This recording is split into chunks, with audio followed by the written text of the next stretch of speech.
Hello! Thank you sa pag-follow ng aking Pebbles Talakera 7 na. Hanggang mag-700 yan, follow nyo ako ha. Dahil hindi nila talaga ako titigilan. Triggered sila sa mga post ko.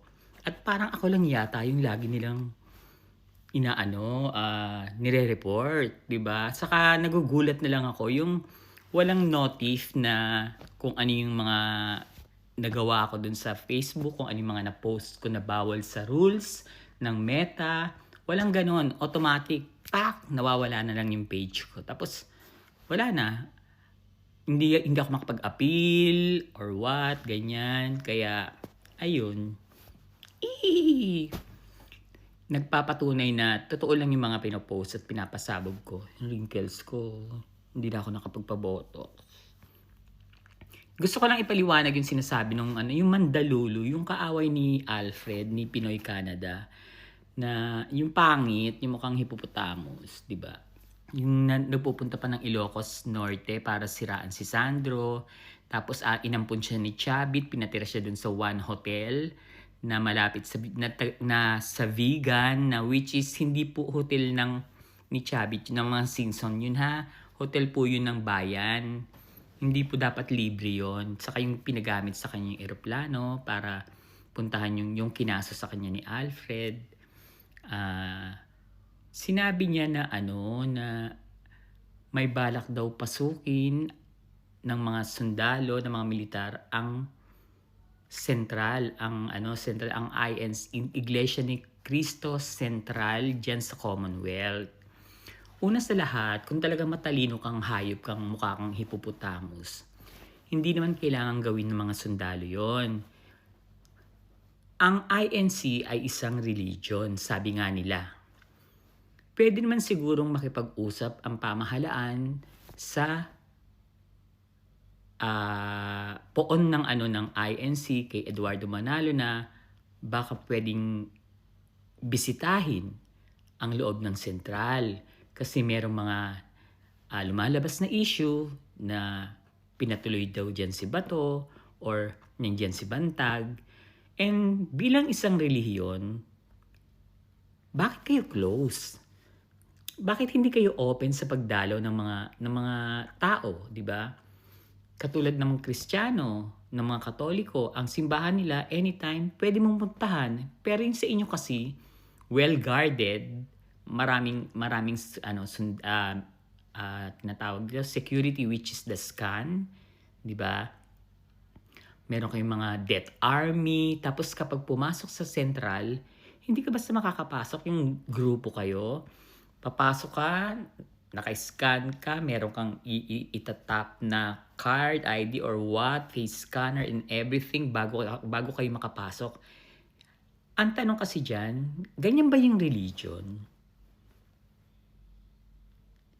Kasi yung religion sa atin, minsan nakakatulong yan sa tourist natin, sa tourism. Tourist spot siya minsan, di ba? Dinadalaw ng mga foreigners, yung mga lumang simbahan, ganyan.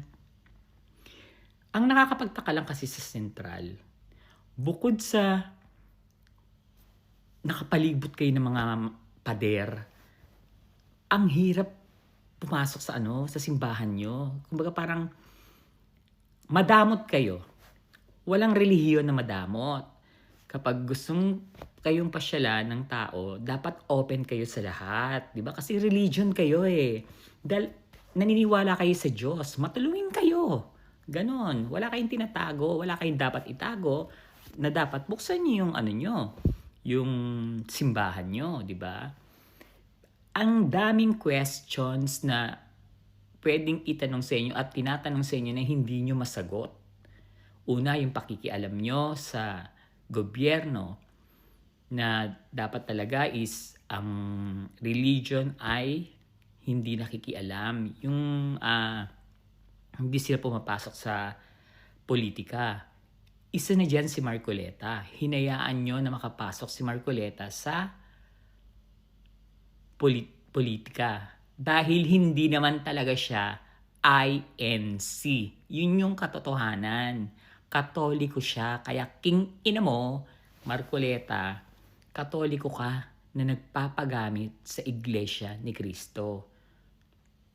Yun yung katotohanan. Hindi si Eduardo ang amo mo. Ang amo mo ay si Glicerio Santos na namatay nung pandemic. Siya yung amo mo. Kinuha ka niyang dami sa lahat ng business niya. Yung Stronghold Company, imbestigahan niyo yan. Yung Maligaya Development Corporation, imbestigahan niyo kung sino ang totoong may-ari niyan. Yan ay INC.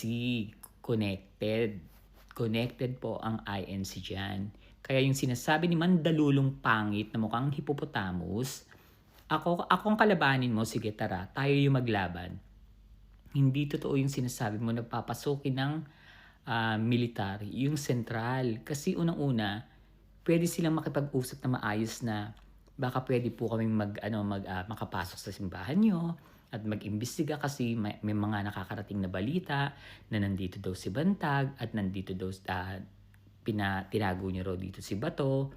Pwede naman yun eh. Kung maayos ang sentral at wala kayong ginagawang masama ang INC, bakit hindi nyo, bakit hindi nyo i-welcome ang gobyerno na pumasok sa loob ng simbahan nyo? Kasi makikita yung armory nyo. Bakit marami kayong armas?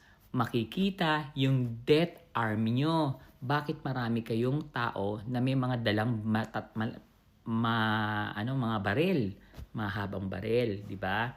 Hindi ganyan ang relihiyon. Anong pinoprotektahan mo para pahawakin mo ng baril at magkaroon kayo ng death army? Yun. Kasi ang INC, hindi lahat to sinasabi ko. Yung mga nasa ibaba, wala po kayong nalalaman. Bakit hindi nyo itry pasukin ang loob ng sentral? Yung bahay ni Manalo. Nang malaman nyo ang katotohanan ng pinaggagawa ng mag-asawa na yan. Marami pa akong ilalabas na katibayan ng mga sindikato ni Manalo. Sa katotohanan lang, yung dalawang mag-asawa na yan, nagdadialysis na yan. Alam niyo ba yon? Na si Manalo, nagdadialysis na, saka si Lynn Ventura Manalo. Sugalera yan. Alam niyo kung sino kalaban niya sa sugal? Si Lito Atienza, si Manny Pacquiao, at si Chavit Singson.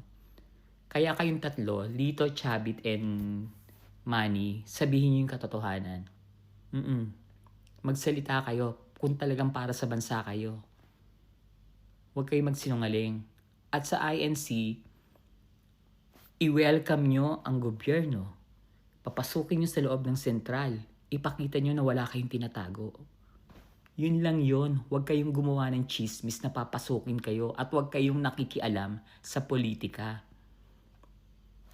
Nung time na impeachment na peace rally ek nyo, na kesyo gusto nyo ng katahimikan, di ba? Nagrally kayo. Kinampihan nyo lang si Sara. Pero nung rallying patatalsikin, si PBBM, nagrally din kayo, hindi para protektahan si BBM. Pinaakyat nyo sa stage si Amy Marcos para sabihin sa buong mundo na gumagamit ng droga ang presidente. Diyan pa lang kitang-kita kung kanino kayo kakampi. Diba? Masyado kayong pakialamero. Bukod sa nakikialam na kayo, ang dami niyong sindikato, lalo na sa loob ng Bureau of Customs. Mula sa head hanggang sa ibaba, meron kayong asosasyon diyan sa loob ng custom na iglesia lang ang pwedeng maging member. Bawal ang Katoliko. At yung asosasyon na yun yung mga corrupt sa loob ng BOC. Ibibigay ko ang listahan yan. Huwag kayong mag-alala. Hindi ako natatakot sa Iglesia ni Cristo, iskan ng inan nyo. Kung hindi pa kayo hahawak ng baril, hindi naman kayo matatapang. Ilabas nyo yung pumatay kay Gold Dagal. Dinabas ko ng warrant of arrest. Kung talagang relihiyon kayo, pagbayaran nyo lahat ng kasalanan nyo.